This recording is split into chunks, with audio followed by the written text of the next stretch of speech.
There's so many things about John that are quite amazing. I don't understand how he does them all.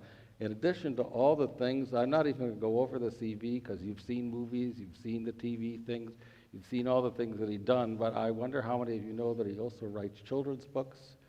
Some of you do. He writes wonderful children's books, which I've gotten for my grandchildren, and he writes things on what to do with your kids on a rainy afternoon. You can get that. He paints things. There's just an extraordinary range of things that he does. And there are so many that we couldn't possibly cover all of them tonight, but I'd like to focus on just a few of them before they do the question and answer. And I'd like to focus on the ones that really have to do with the motive of what my hope was in trying to think about bringing him here, and that has to do with how he plays historical characters. He just got an Emmy. You just got this Emmy for playing Churchill. And I... Thank you. In this BBC British series on the current Queen Elizabeth called The Crown, how do you prepare to play Winston Churchill, world-famous character? I think I prepared more for Churchill than any other role I've ever played, for a lot of reasons. I'm completely different from Winston Churchill. I thought they were crazy to hire me for it, and I was heading over to London to work with some of the best theater and film actors in England, all of them playing English characters, and I was the only American to come over and play the most famous figure of England's 20th century. So I was scared to death and did a huge amount of research, reading, watching loads of video and audio. But the real nitty-gritty kicked in as soon as I arrived in England. I think I'd been hired to do it in the month of January. We didn't start shooting till July, so I had loads of time to do all this kind of academic research. But then in the month of June, I went over to England for 10 days of bona fide rehearsal with all the actors I'd be working with and with the 4 directors who'd be directing the 10 episodes. We actually didn't rehearse in any conventional, we didn't play scenes at all. We didn't read lines to each other. We just sat with an extraordinary historical consultant. It was really like a seminar on the period and these characters. But every day I was scheduled to go off and work with a costume designer, designing my fat suit and adjusting my high waist, anything to make me look short.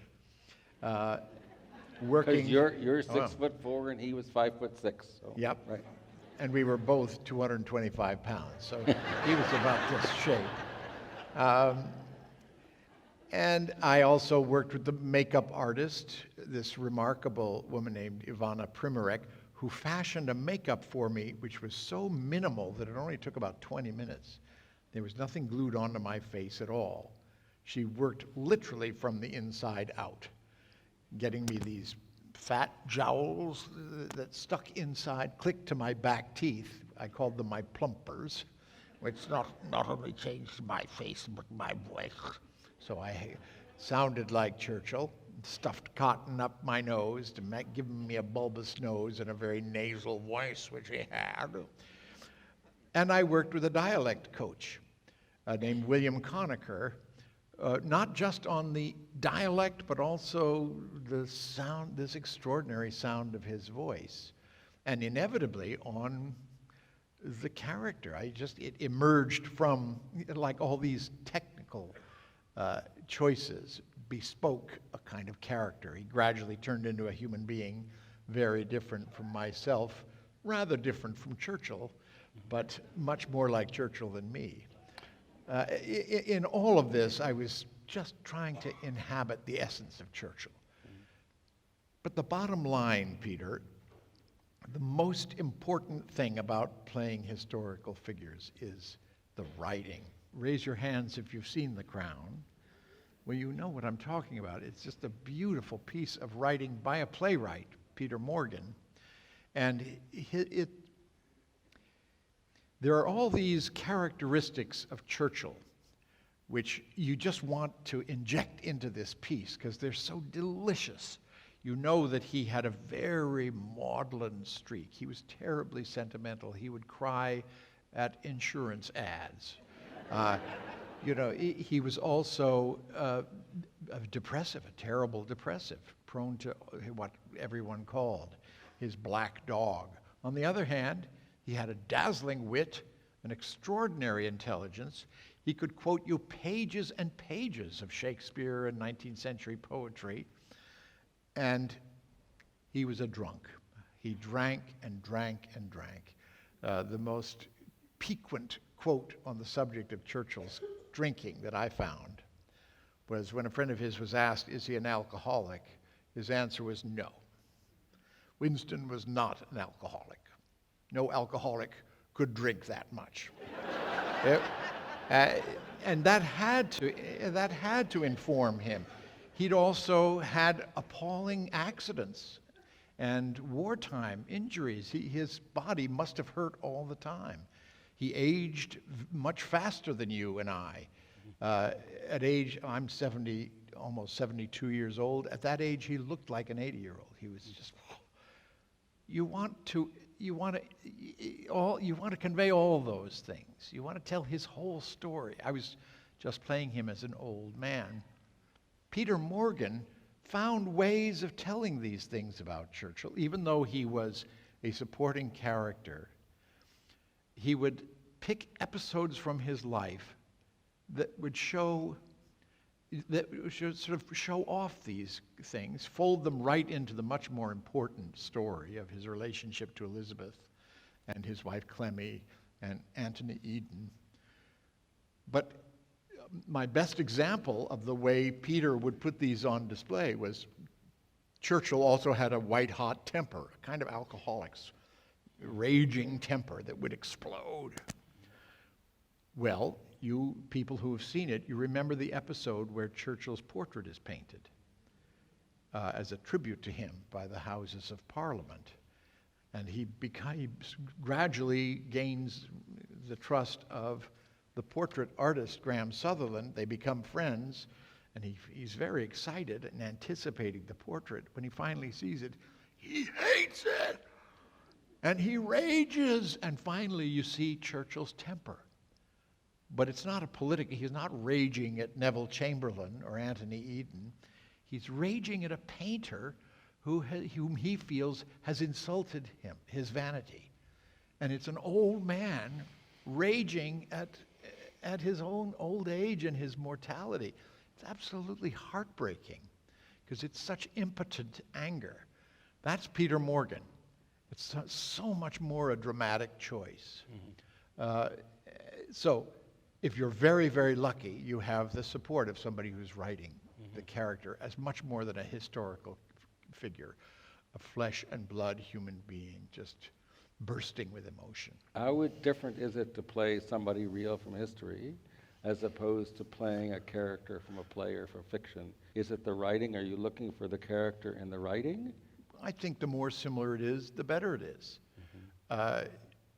Because you're going after his emotional life rather than what we know about him historically or what we want to tell about him historically. Yes, if you play Macbeth, you're trying to analyze all the things that drive him, how he experiences his own sort of clammy terror at what he's done after he's slain King Duncan. You just break down the emotional building blocks and find the moments when a scene turns. Well, if you have beautiful writing, like Peter Morgan's historical writing, you approach Churchill in exactly the same way. How are you constrained, affected, enhanced, or limited by the fact of a real person? Well, the more you accumulate the facts, the more you have the superstructure. In a sense, it was very much what Peter Morgan was doing. He was writing hypothetical history. We talked, you and I, about the most vivid scenes. The sort of spine of the story is the conversations between Churchill and Elizabeth in these audiences between the Queen and her Prime Minister. Nobody knows what was said in those meetings. The only person alive who knows is Queen Elizabeth and she ain't talking. This gave Peter Morgan this extraordinary freedom to invent these scenes of dialogue. And he just accumulated as much history as he possibly could. And then he created hypothetical scenes, which have an amazing ring of truth to them. And the same goes for an actor. I gather all this information about Churchill. The most vivid stuff I got was the William Manchester trilogy, that long, long biography, The Last Lion, which told the whole story of his childhood, his teenage years, his frustrating years at Sandhurst, and his desperate effort to climb into the circle of power by plunging himself into wars all over the world. He was in about 5 or 6 near-death experiences in battle in Cuba, Sudan, South Africa, India, Afghanistan, all before he was 30 years old. And in his young years, he was terribly neglected and felt like such a failure. His own father would tell him that. He was a terrible student, lonely. He was most devoted to his nanny in his life. And when he was off at boarding school, his parents let her go because she wasn't needed anymore without even telling him. Absolutely broke his heart. You accumulate that kind of knowledge, and it informs him as an old man. To me, his babyhood came back as I played him as a failing old man. People have their strong opinions about him. Are you constrained by that? Is it no? Not really. I sort of ignored his politics. I knew he was conservative, an old imperialist, the only Victorian left, and stuck in that era, and that the other Tories, not to mention the Labour Party, wanted to pull him down. He was too old to be prime minister anyway. I knew all that, but I didn't dwell on the politics nearly as much as I dwelt on his desperate effort to hang on to his relevancy, his vitality, and his position as prime minister.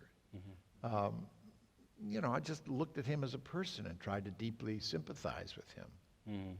What is the obligation to be correct or true? What does that mean to It's you? very hard. I take it seriously. I want it to be correct.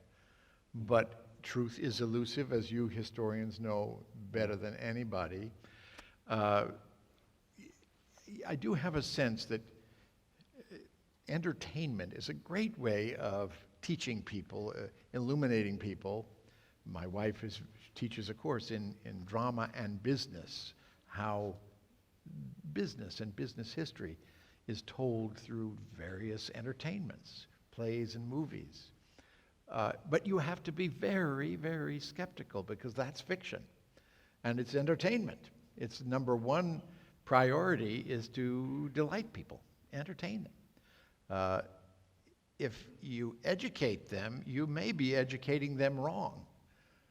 With any luck, you're educating them right, and I believe The Crown more or less does that.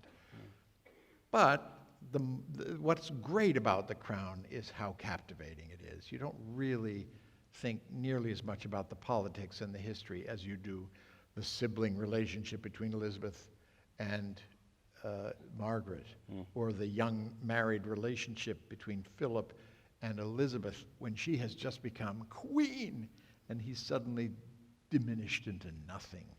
Her relationship with her father, near death and then dying, near death without her knowing it and dying suddenly. I mean, these are human interactions that all of us connect with.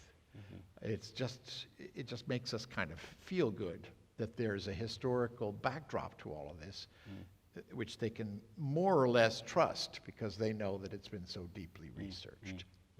Tell us, what do you draw upon to be able to play such an extraordinary range of different people? Well, I have a lot of kind of scattered experience in all sorts of different forms. In my own mind, I always go back to the fact that my father produced Shakespeare festivals when I was growing up out in Ohio. One of them in Cleveland, the Great Lakes Shakespeare Festival, still exists. He started it in 1962. And when I was a kid, my summers were hanging around the outdoor Shakespeare festivals and even being in the plays. These were 7 plays a summer. They would rehearse in the day, perform them in the evening, open 1 a week until like sometime in mid-August. Once they were all open, they would run them in repertory, a different Shakespeare play every night of the week for a month and a half. Mm-hmm. Now, when you think about Shakespeare and his canon, he wrote Hamlet, but he also wrote Comedy of Errors. He wrote Macbeth and Merry Wives of Windsor. He wrote the famous line, comical, historical, tragical, pastoral. And all these actors, they knew all these different roles in the back of their head, and they would trot them out on different nights. They worked in so many different forms, and that's what I did as a kid, just for the fun of it. I mean, playing little parts, mustard seed and Poins and Nym and Froth and Pinch and all these little journeyman roles, but putting on a pound and a half of makeup and crepe hair every night and putty noses, being as different as possible night by night. And you know, looking back on that, I realized that's kind of defines my entire career. So you learned how to do this being with your father from age 2, being put on stage. Yeah. And being with a whole bunch of actors, his acting companies. Right. I just idolized them all. Mm-hmm. Mm-hmm. And so admired what they did, even though I didn't really want to be an actor. Mm-hmm. I wanted to be a painter, Mm-hmm. but made a terrible mistake at some point early. I heard too much laughter and applause, and that did it. You know, that's See? yeah. I remember reading something fascinating about that Jane Austen when somebody asked her, where do you get this whole range of characters? She pointed at herself. Mm-hmm. They're all inside me. And I thought that was quite an extraordinary comment, because there's such a, you know, she's just this little lady, and that she really find them in herself. So to what extent do actors do this? Do they turn inward to find some sort of strength, or is it learning a bunch of skills that it's not yourself, it's learning a bunch of external skills? And I think it is a blend. You're stuck with your body and your voice. Mm-hmm. Those are the constants, and a lot of your mannerisms that are just very innate to you. Mm-hmm. And then you have a lot of technique to sort of overlay that with a bunch of artifice, a lot of choices that you make. Mm-hmm. The funny walks and curious, the stuff that I stuck into my mouth to play Churchill that changed my whole sense of myself. Mm-hmm. It's a matter of blending technique and your own emotional impulses, and finding a character somewhere in between. Am I making sense? I love it. It's a mysterious process. But it's a really fun process, and you have to sort of plunge yourself into it. I do it with great gusto.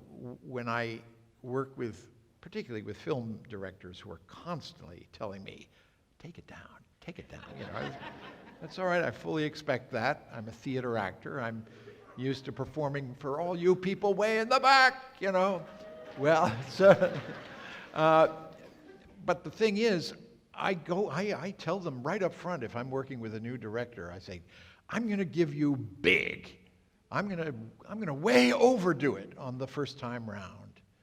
I rely on you to modulate what I do, but you've got to give him something. You've got to give him something to work with.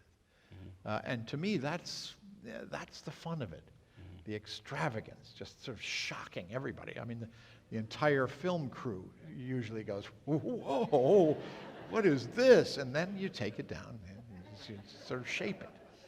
But it's, I feel that what's special about me as an actor is my long history in theater.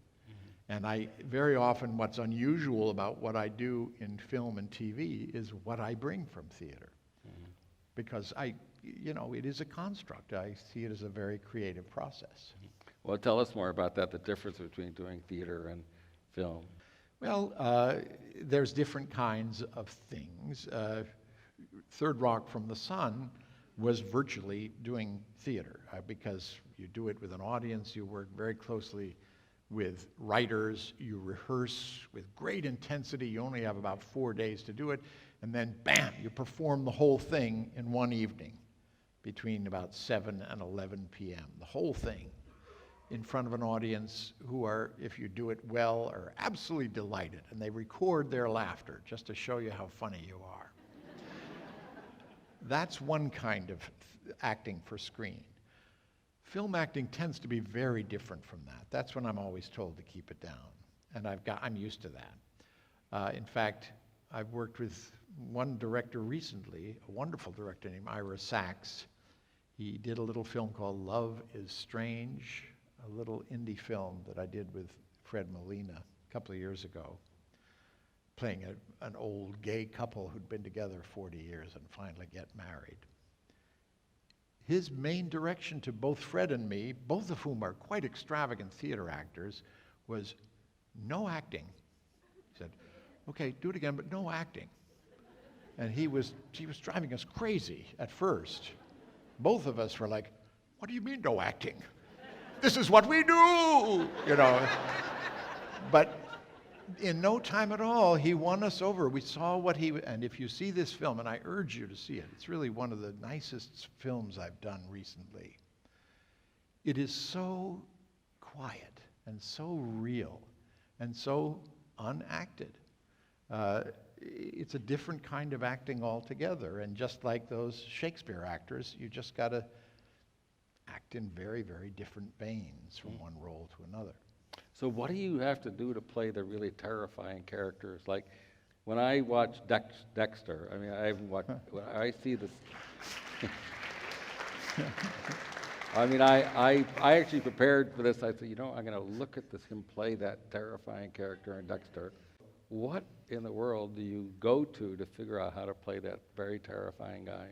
Well, you just get scary instead of funny. How do you do that? I'll try it on my class. Well, Teach me. this was the Trinity Killer. He was a serial killer who was getting away with it for many years by being an extremely inconspicuous sort of good guy, a sort of church deacon, family man with children, Habitat for Humanity kind of good Samaritan, very bland. As a matter of fact, I got a very complimentary review in TV Guide. You wouldn't think it was complimentary because it referred to me as a bland blob of a man. Well, you start with that sort of affect, and then when you suddenly, the blood drains out of your character and you suddenly become in the grips of this compulsion, it's all the more terrifying by how bland and sort of innocuous and sort of good, sort of conventionally good the character is. It just makes your blood crawl, I don't know. You just do what's called for. So, I mean, there's a whiff of Macbeth added to this nice bland guy who...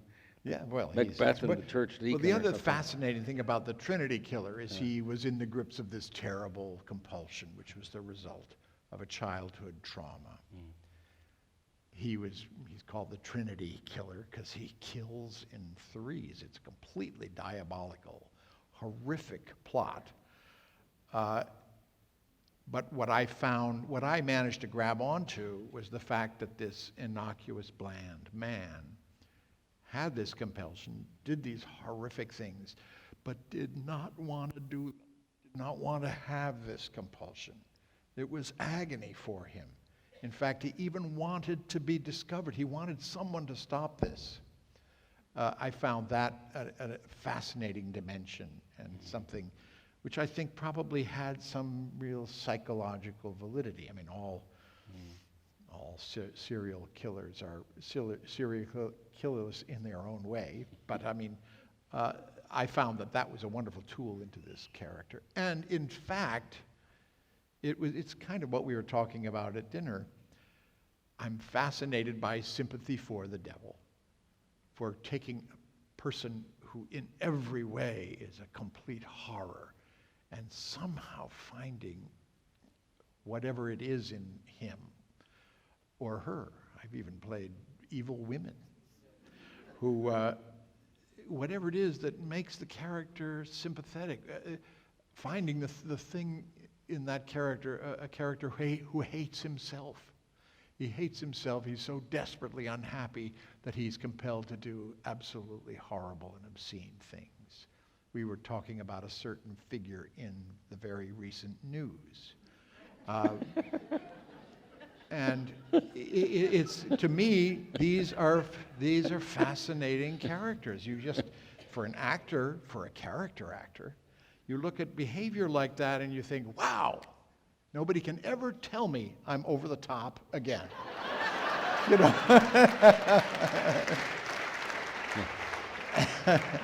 Lithgow for president, we could do a whole lot with.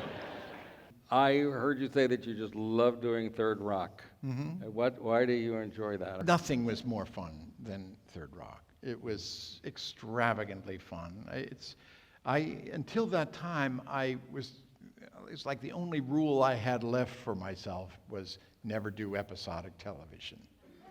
But I'd made great friends with Bonnie and Terry Turner, the married couple who created the series, during the 80s when they were on the writing staff for Saturday Night Live, when I was the guest host a couple of times.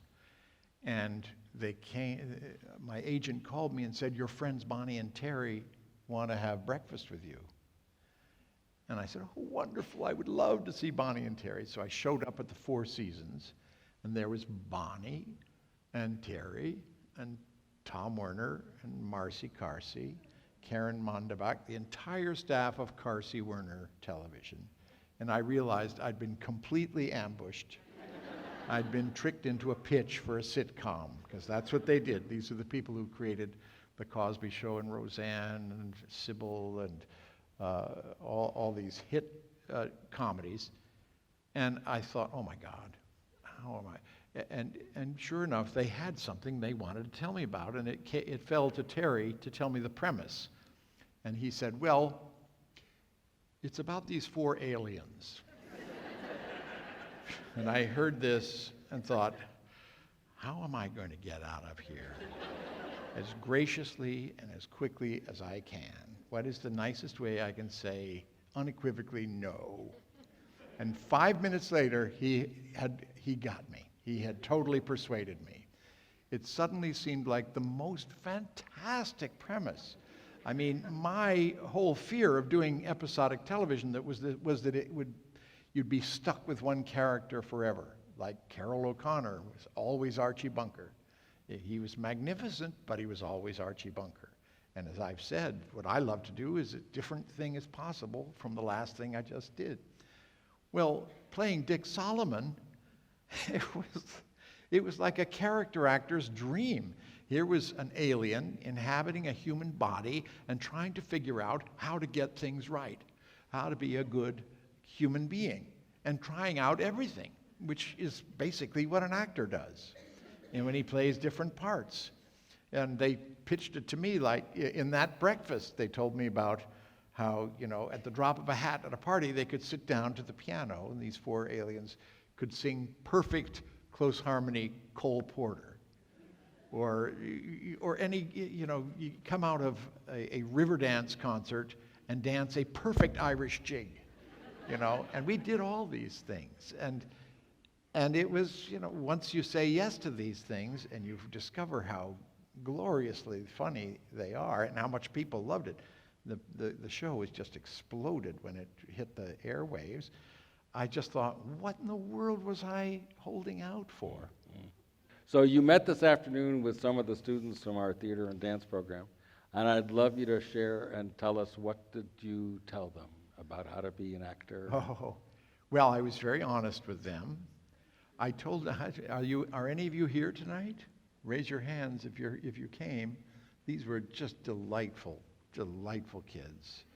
I told them, if you're in the MFA program at UCSD, you already have a great reason to be confident and you're well on your way, you will probably do well in the business. But younger people who tell me they want to be actors, I always say don't do it. It's a terrible profession. It's rife with failure and rejection and disappointment. You have to suffer the agony of being rejected by people you have contempt for.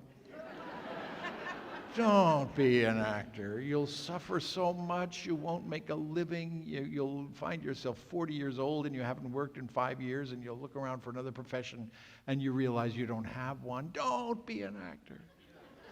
But I always add, if you're going to be an actor, you're going to ignore everything I say anyway.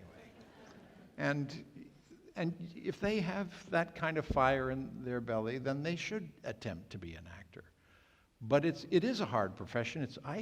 You can't think of many careers more enviable than mine.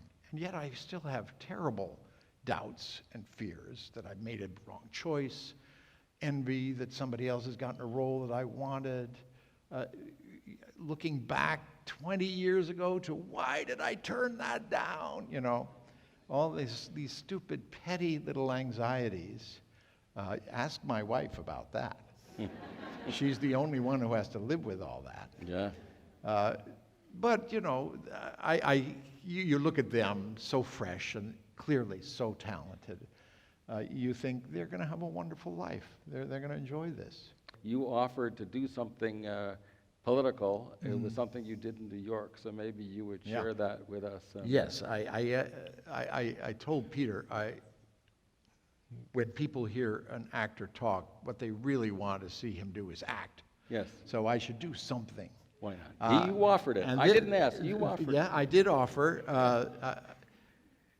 This needs a little context. Every year, the Public Theater in New York does a big gala in Central Park with a theme. This year, the theme was the Public Theater and its history with musicals. And it was a program made up of Hair and Chorus Line and Hamilton and Two Gentlemen of Verona and Fun Home, all these big hit shows they'd created. Well, in the 70s, they had a big hit revival of Pirates of Penzance with Kevin Kline. And Yes, Dan Sullivan put together the evening. He called me and asked me if I would come in and do the Major General's song from Pirates of Penzance. I had weaseled out of this gala 3 or 4 times, and I was so guilty about it. I said, yes, I'll do your Major General song, even though I'd never played the Major General. My brain is not what it used to be. I had to memorize this incredibly dense patter song, but I said yes. Then he called and said, how would you feel about doing it as Michael T. Flynn? And he offered up a little couplet that somebody had written in place of the Gilbert and Sullivan lyrics. It wasn't all that good, but I said, sure, Dan, I'll do it as Michael T. Flynn. We thought maybe we'd change it to, I am the very model of an ex-lieutenant general, I've information, etc. So we figured that, but I said I would do it, but let me write the 3rd verse. Let me substitute the 3rd verse. I'll do the first 2 verses just like Gilbert and Sullivan. The only change I will make is ex-lieutenant general. And I'll come out dressed in a navy suit, red tie, black wig, long hooked nose, perfect. And they won't know what I'm doing except that I'm singing the Major General song. And then I'll launch into my own version. So I did it, and I was so scared. I thought this had the potential for being such a bomb. But it was great. I will attempt to perform it the way I performed it, at least in part. And forgive me if I blow certain lyrics, because it really was hard. I came out. They introduced me as John Lithgow by the announcement. But I came out in this odd, unrecognizable persona. And I started in, I am the very model of an ex-lieutenant general. I've information, vegetable, animal, and mineral. I know the kings of England, and I quote the fights historical, from Marathon to Waterloo in order categorical. I'm very well acquainted too with matters mathematical. I understand equations for the simple and quadratical. About binomial theorem, I'm teeming with a lot of news. Lot of news, lot of news, lot of news. With many cheerful facts about the square of the hypotenuse. And the chorus behind me. With many cheerful facts about the square of the hypotenuse. With many cheerful facts about the square of the hypotenuse. Etc. The first two verses were pure Gilbert and Sullivan. Until the end of the second verse, I said, then I can quote a fugue of which I've heard the music's dinner form. Dinner for. There's never been a general the likes of Michael Flynn-afore. There's never been a general the likes of Michael Flynn-afore. And you felt in the audience this general feeling of, oh, that's what he is doing. And then I launched into my third verse. The orchestra slowed to as traditionally, a very slow pace. And I sang, when President Obama made me head of all things clandestine, he realized he'd brought to life a governmental Frankenstein. But then I made a killing in a case of public pillory by shouting, lock her up, in my harangue opposing Hillary. So I was chosen National Security Advisory until I let the crafty Russian Secret Service hire me. Now I become the target of a special counsel crime report, a fate I share with Sessions, Donald Jr., and with Manafort.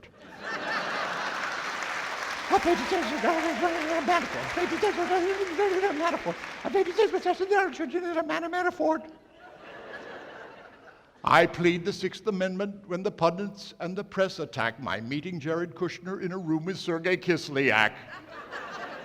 In short, in manners agitable, animal and mineral, I am the very model of an ex-lieutenant general. And it absolutely stopped the show.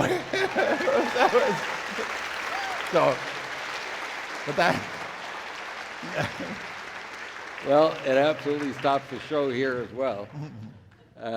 So why do you like Gilbert and Sullivan? You've done this for 50 years. Well, it's just so densely witty, you know. I've heard it said, the great tradition is that it's much more fun to perform Gilbert and Sullivan than to actually watch it.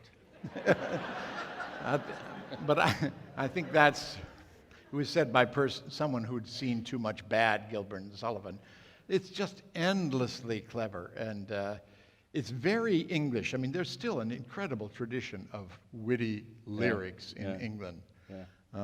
When I did The Magistrate, this Victorian farce at the National Theatre in London, they wrote little sort of Victorian songs to precede every act that were just, I can't remember his name, but the great lyricist, I think he was a co-lyricist of Evita. Mm-hmm. It was just sensational, and they would come, you know, if one song didn't work, it would be scrapped, and there'd be another one the next morning. It's just this kind of literary excitement and energy to writing for the stage, and that includes songs too. And that comes right from that Gilbert and Sullivan tradition. Yeah. I mean, I have no idea. We have to ask a historian. What fascinates me is I like it. I learned it in college, at Oberlin College, and we're this kind of stuff. But I'm fascinated that it survives. I mean, it's 150 years. And it's always delightful. So it's kind of amazing that it still goes on. And I did a summer, the Oberlin summer Gilbert and Sullivan Players on Cape Cod, and played about 5 of the roles in Patience and The Sorcerer and Iolanthe, all the patter roles, and it was just terrific. Princess Ida. Yeah. And so do you think this response in the theater had to do with our political atmosphere right now? Oh, sure. And it was the public theater. Incidentally, I was performing this on the stage of the production that was to open the following week. Mm-hmm.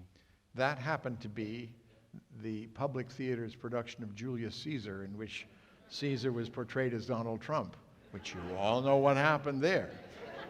So what are you doing next? What should we be watching you for? Well, I'm doing a huge amount of press for Daddy's Home 2, which I did in the spring with, I played Will Ferrell's father.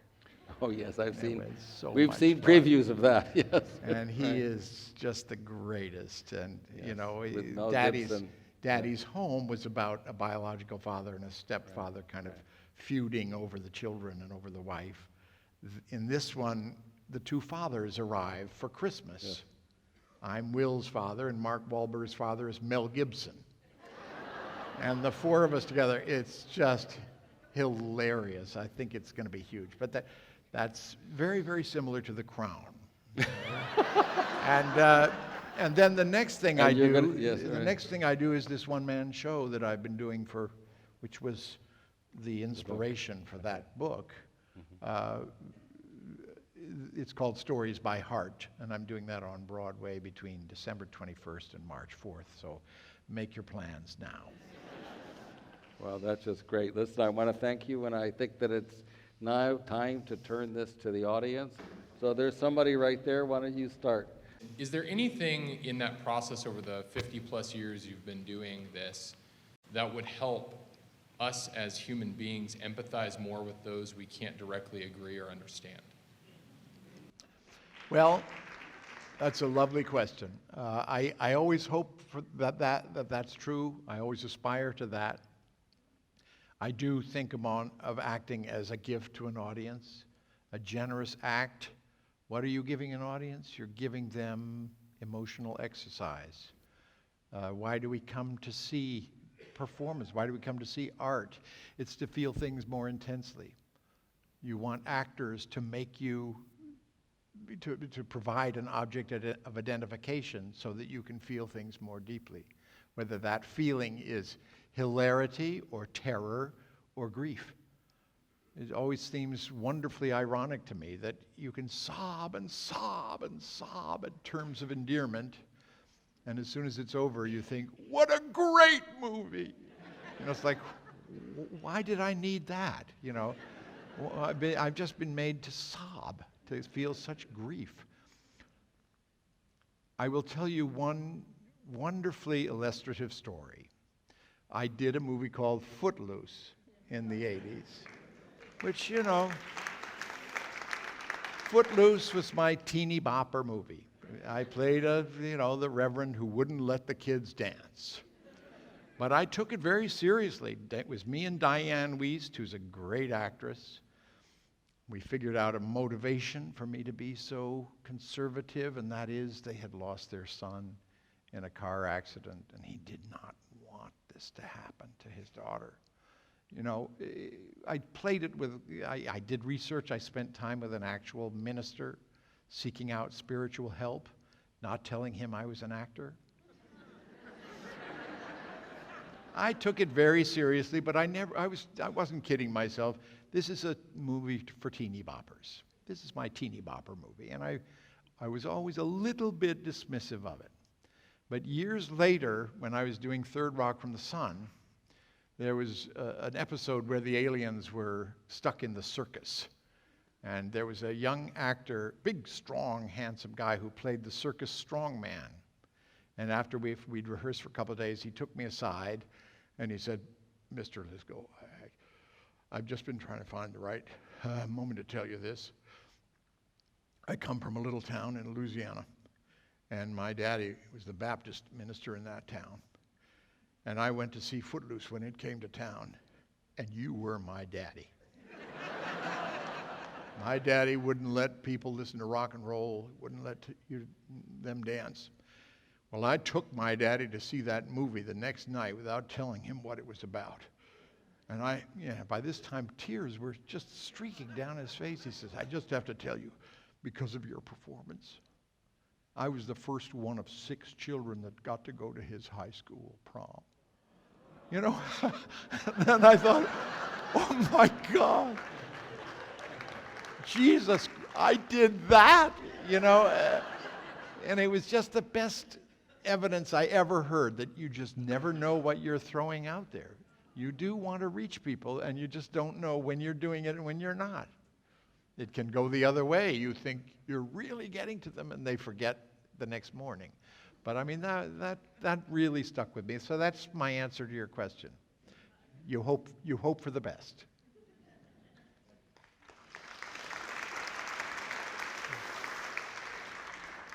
Hi, John. Is there anybody or any number of people who really stick out in your mind as some of the best actors you ever worked with?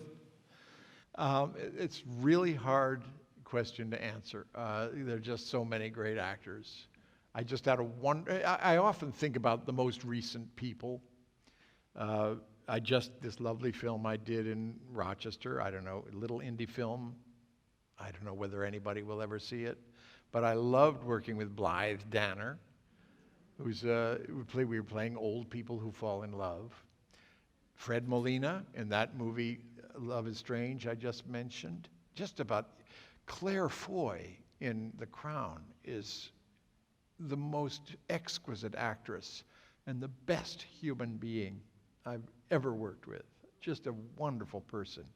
I'm sure all of you who've seen The Crown are glad to hear that. She's just as good as a person as she is as Elizabeth. But you know, it goes on and on and on. I had a very intense and wonderful work experience with Norbert Leo Butz in Dirty Rotten Scoundrels on Broadway, with B.D. Wong in the first production of M. Butterfly back in the 80s. You know, really, it's unfair to the others to single out anybody. The actors are terrific people. You know? Hi, so I'm a huge fan.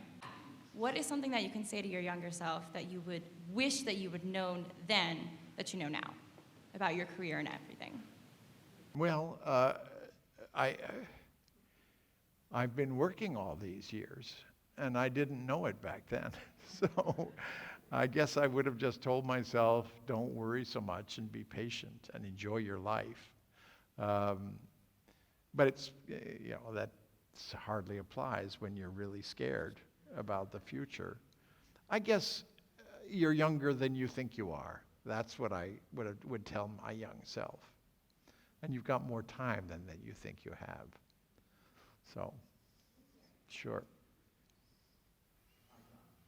You just played somebody who was probably perhaps the best inspirational political speaker of the 20th century. What do you think about how far that art has fallen in all politics today, particularly American politics?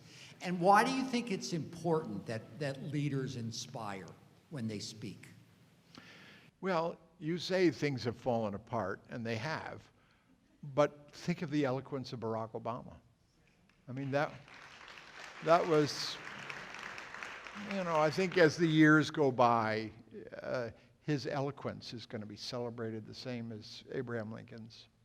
He's the most beautifully spoken man who was extraordinarily persuasive, and he had a great sense of calming people, reassuring people that the right decisions were being made. I think the fact that all of this has happened so fast and it's been so drastic, the contrast is so strong between someone who calms people down and someone who inflames and divides them. It's just a rupture. It's making us all feel a sense of panic. All I can hope for is that there is a pendulum that swings. You know, there was a period when I was 8 years old, 7 years old, called the McCarthy era. And we recovered from that. It awakened the very worst in the country, as far as I'm concerned. We're in a period like that now, and I just have to think that there is a pendulum swing, and every day there is something that breaks your heart, but there's also something that makes you hopeful. I'm just waiting to hear a little eloquence from someone, you know?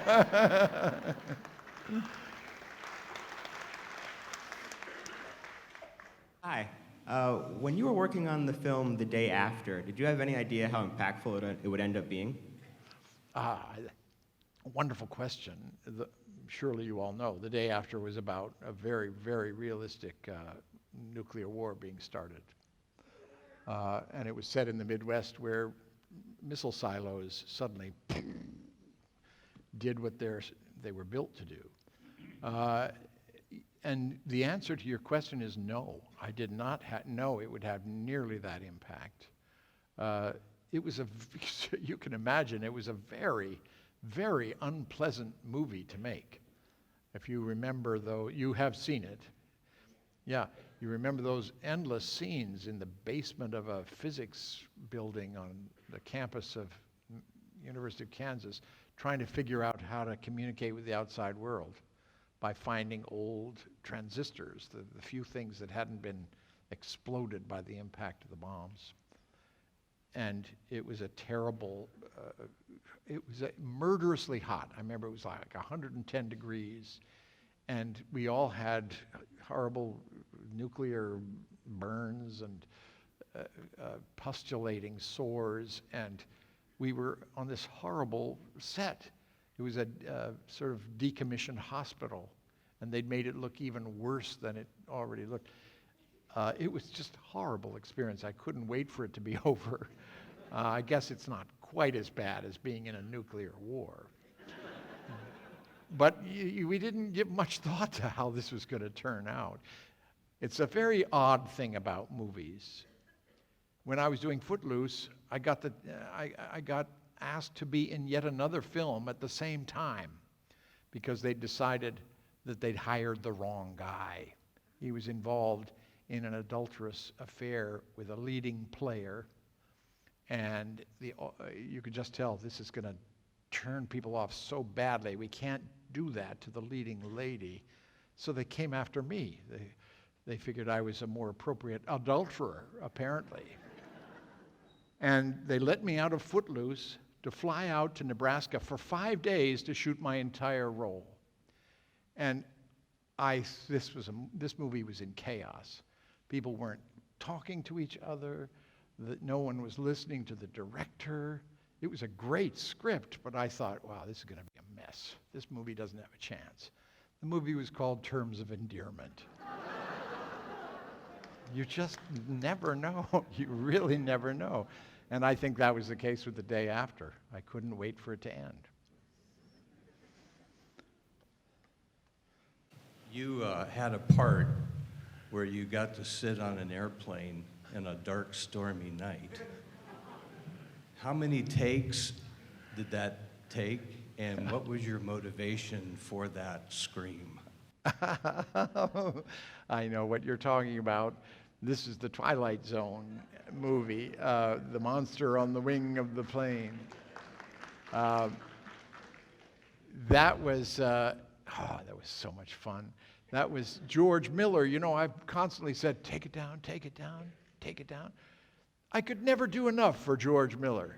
He wanted more, more. He would say, I want it to be like your face is going to crack. You know, boy, did he ever have the right guy. He was the first director who wanted me to perform stage size, to give a stage-sized performance. It's the first time I felt liberated in front of a camera. And he was very efficient. You know, we didn't take many takes. I remembered very vividly that extraordinary shot of waiting and thinking, is there something behind this? You know, the little shade on the window. I was trying to sleep and I looked at the shade. And I looked at the shade. And the camera was coming in closer and closer. I looked at the shade. And I lifted up and the monster was right there. But I'm sure we only did it once or twice, you know? Okay, last question. Hi, John. I'm a huge fan, especially of Third Rock from the Sun. I want to know one of your funniest stories or your greatest memories from Third Rock from the Sun. Well, I absolutely loved the episode where Dick was so perplexed that Dr. Albright, Jane Curtin, was in a women's group. And he wanted to know what they talked about. You know, and he wanted to know what it was like to be a woman. And so he dressed full as a woman and he crashed the women's group. And Jane Curtin's double take when she looked at my face like that. that has to rank among my favorite moments. I also loved the Irish dance. Have you seen, raise your hands if you remember the Irish dance from Third Rock. I urge you all to go home and Google Third Rock from the Sun Irish dance. It was something that was choreographed in about 20 minutes. And it was unbelievable. It was where Dick Solomon was so crazy about. We all had a thing about Michael Flatley. Couldn't stand him. You know, he was traveling around doing Lord of the Dance. Well, the writers invented the King of the Jig. That was coming to town, and Dick was so excited that he got tickets for the King of the Jig. And then there's this scene where at the end of the show, he comes out of the theater and starts just dancing on the street. And bit by bit, the other characters start to dance, you know, in that perfect, just perfect unison. And then all the passers-by on the street, they start dancing too, till there's about 30 of us all dancing. And at the last moment, I tear my shirt off, naked from the waist up. I think that has to rate pretty high.